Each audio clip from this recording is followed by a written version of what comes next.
All right, Michael Reese here, and today we're going to talk about, is the foreclosure tsunami going to cause a real estate market crash in 2021? Who knows, but we're going to talk about it. And today, before we get into that, I want to make sure if you like this video, make sure you hit the like button. And if you like videos like this, make sure you subscribe to our channel because we're dropping videos like this every single week, and turn on notifications so you'll be notified when those new videos drop. Today's guest and co-host is my man, Mr. Woods Davis. You know a little bit about stuff like this. You got a past. We've been through a market crash or two, foreclosure crisis or two. Yeah, absolutely. Yeah, but I don't think that we're headed for one now. I think that some of the recent things that have hit the news are definitely letting us know the temperature of the administration and what's going to happen from a legislative standpoint that I think is going to keep us out of that troubled water.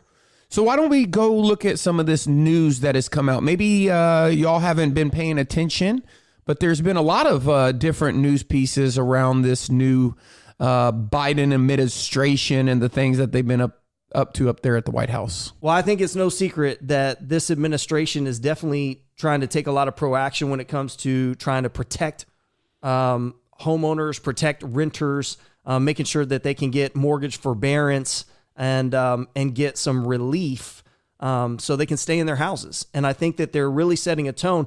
And there was recently some news that came out and recently some action that's been proposed that not a lot of people are talking about, but I think they really stand out. So just to lay a little bit of groundwork.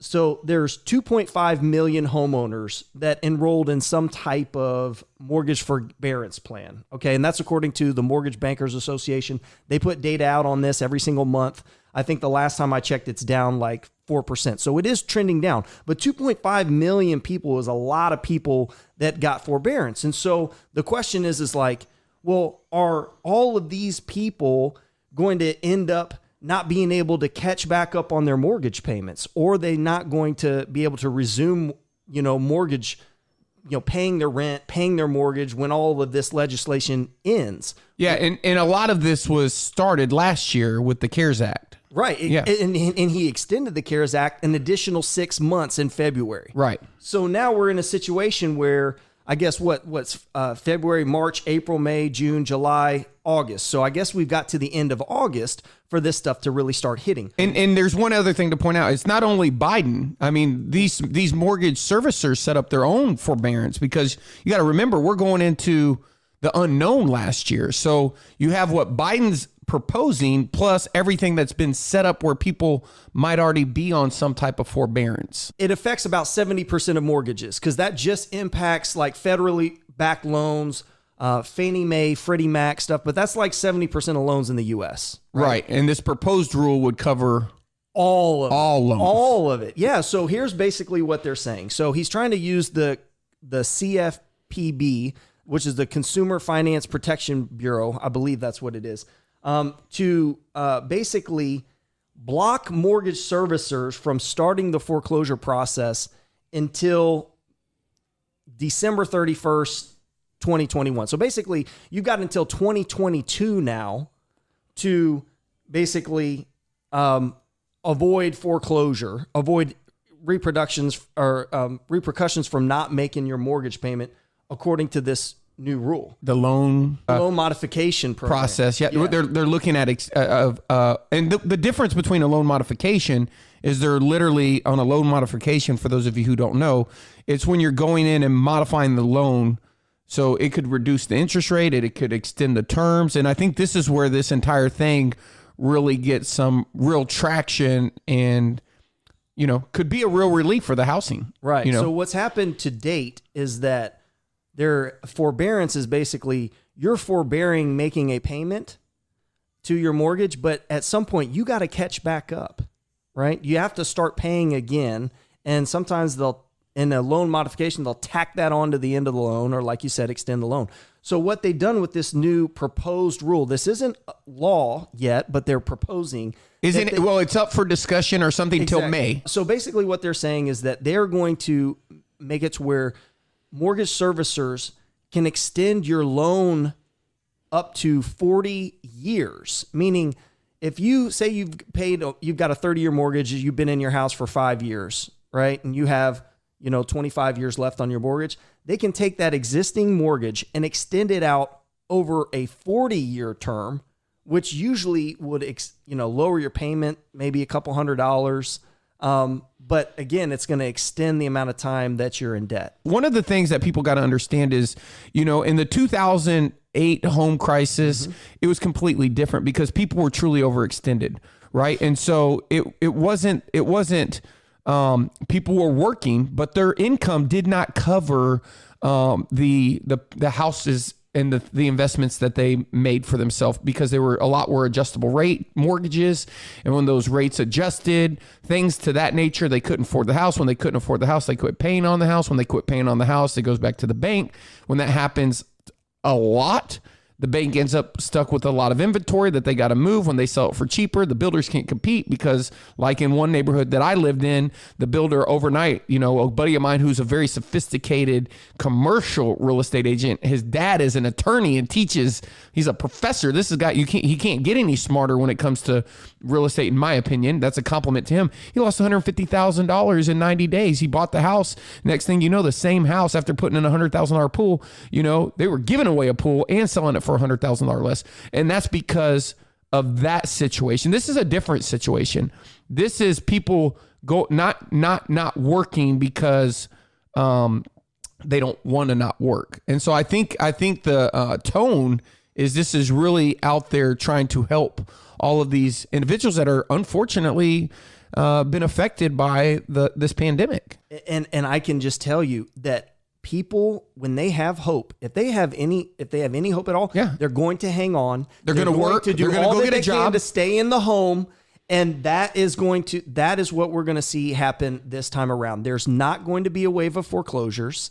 It's not going to happen. There's going to be, I believe that legislatively, I think policy wise, it's going to try to keep people in homes. It's going to continue to drive. There's secondary impacts of this, which we could probably do another video on what that's going to do to asset prices. We're already seeing, housing prices. But here's the thing. But here's the thing that you point out, and I want to point this out. I mean, this is a true fact. Okay, if and this is 2008, June of 2008. Okay, a 2x4 that was 8 foot long was $3.11. Okay. And August 6th of 2020, a 2x4 8 foot long was $5.07. Today, okay, and I was looking at building a house. It was going to be cost plus. Cost means that my material, which I would have bought a year ago, I would have bought lumber for that house, a lot of 2x4s. It was a big 2x4. Could have doubled your investment. Just on, if I'd have just bought the lumber, which was going to be, $1 million in lumber, I could have turned around and sold that lumber. So here's the thing. People have real appreciation in equity. And that's another thing is that makes this situation a little bit different is that, if somebody loses their job, but their dang home has went up in value, it's the opposite of what we've seen in 2008. And I think with that and some of these other things that didn't exist, you have these institutional buyers that have already been through this process. You have the banks who had no process that have a process. The banks did not have processes. They were playing catch up. They actually have processes in place. And I met with the lady here. I live in Puerto Rico, and she used to buy REO. Me and Jay had dinner with her about 2 days ago, her and her husband. And she was like, listen, when I first came here, and she told us the date, she said, I would get deals by tapes from the bank. And she goes, I can't do it anymore because back then I got most of my deals because they didn't have a process. And she was like, now their processes are so good. And so when you have banks that have processes, you have homeowners who have equity, you have a government who's incentivized to help people because of the situation that's of no fault of their own most of the time, right? All of that. And you have these home prices going up. It's really a perfect storm to say, hey, listen, you can leave the surfboard at home. You're not going to be, as a real estate agent, you're not going to be surfing in on all these tidal waves of foreclosures. And if there are foreclosures, which there will be some, it's going to probably be, I think, and this is just my opinion, people who own multifamily, people who've gotten overextended I mean, you saw they're looking at this Robin Hood group of people, and they were talking negatively about them, how they were inexperienced, and all this stuff that was happening in Wall Street, 60 days ago with Wall Street bets or whatever. Then what happened 2 weeks ago? Hedge fund, margin call, $20 billion. The hedge fund did not have the money in the bank. It was literally exposed, and the argument was, after this whole GameStop thing was, oh, look at these little investors that now can go on this Robinhood or this SoFi, which I prefer SoFi. That's a plug for SoFi. But the truth is that you have all of these people out there that they're shaming the little guy. And then over here, you have the big guy, which is the hedge fund, who was really caught with their pants down, right? In both situations. So, the things have changed. Things have changed. The market condition has changed. And I think that it's really unfair for I don't know if unfair is the word. I think it's really probably not a good decision to bet on the foreclosure. I would bet on the what you said. I think the main thing you said and the principle here, and this is hope. And I can tell you this: if you're hanging out of the market because you think that it's going to crash, you think that you're going to be able to scoop up a foreclosure for pennies on the dollar, it's not going to happen.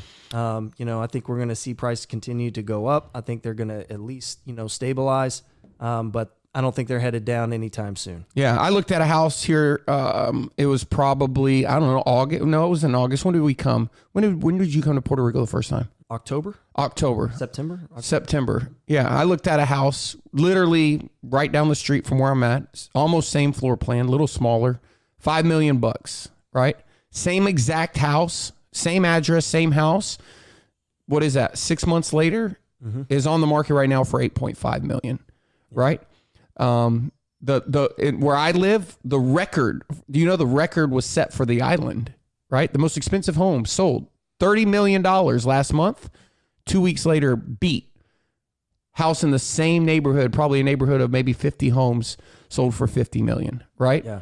So I don't know. I think that I think that there's going to be a lot of incentives for people who want to own homes. I think you're going to have. But let me ask you a question. Maybe you don't know this. How is this tax plan? Do you know how it's going to affect the investors out there? I mean, this is affecting the homeowners. But when the reason I said multifamily is because I feel like with Biden's plan, when someone makes a lot of money, they're less worried about those individuals, right? Less worried about they're helping people who make money. This was just, I'm not gonna. I saw someone else share their opinion on CNBC, and they were just saying, all of his incentives are for people who make under this amount, but over that amount, there's people who are in this scenario. There's just not. So usually an investor, think about a real estate investor. They're investing because they have a surplus of cash. A lot of times, not every time, but a lot of times, especially multifamily, or they've owned it for a long time, and it's given them, maybe they're going to have a capital gains. I mean, he's taxing them every single way, right? And so I'm just saying I feel like the investor, the commercial real estate landlord, I think those are the people that I don't see something protecting them right now, is what I'm saying. Yeah, and yet you still have record numbers of investing in, especially in single family. I mean, single family is insane right now, in terms of just the whole inventory. I mean, how people are looking for places to put that cash. Yeah. And so they're aware of that. So they're going to, I think, try to use strategies to try to collect tax on that, obviously. But, at the end of the day, listen, when it comes down to for the practical person, especially for real estate agents, a lot of, people that might be listening to this probably get this question all the time. Hey, is the market going to go down? Is the market going to go up? What do you tell your clients who are thinking, man, should I wait to buy a home? Should I not wait to buy a home? I think you tell them, I think you need to advise them to get in the market. Yeah. To get into a hard asset, and not even to say what's going to happen with the value of their cash, just with the way things are going in terms of, inflation and all those things. That's a whole another video. Well, they're going to continue to go online. They're going to continue to have questions. And when you have not clarity, people are going to seek clarity. And you know where they're going to look for it? They're going to look for it on the #1 search engine in the world, which is YouTube. And that's why we're releasing the YouTube Beginner's Guide. And if you haven't gotten a copy of it, make sure you comment on this video that you would like a copy of the YouTube Beginner's Guide that we're going to be releasing. And we'll either have a link to it in the description, or if you leave a comment in this video, we'll send you a copy of it first. So if you're not putting out content in your marketplace that's addressing these issues, educating the market, getting positioned as a subject matter expert so you can attract business, you should certainly do that. And if you want to know the best funnels that are working right now, if you want to know how you can generate clients in any market with any market condition, and you haven't went to listing class, go to listingclass.com. Take the class. It's a free class. I'll put a link in the description, listingclass.com. We walk you through the funnels and marketing that's working right now. We walk you through based upon your market, whether you're in Tampa, whether you're in Ontario, New Jersey, Texas, 1 acre plus, condominium, or waterfront funnels, all of them. We're going to walk you through the real metrics that are working today. We're going to walk you through how you can put $1 in your business and take maybe $3, maybe $4, up to $5 out by understanding how to become the best marketer. And if that sounds like something you'd be interested in, go take listing class.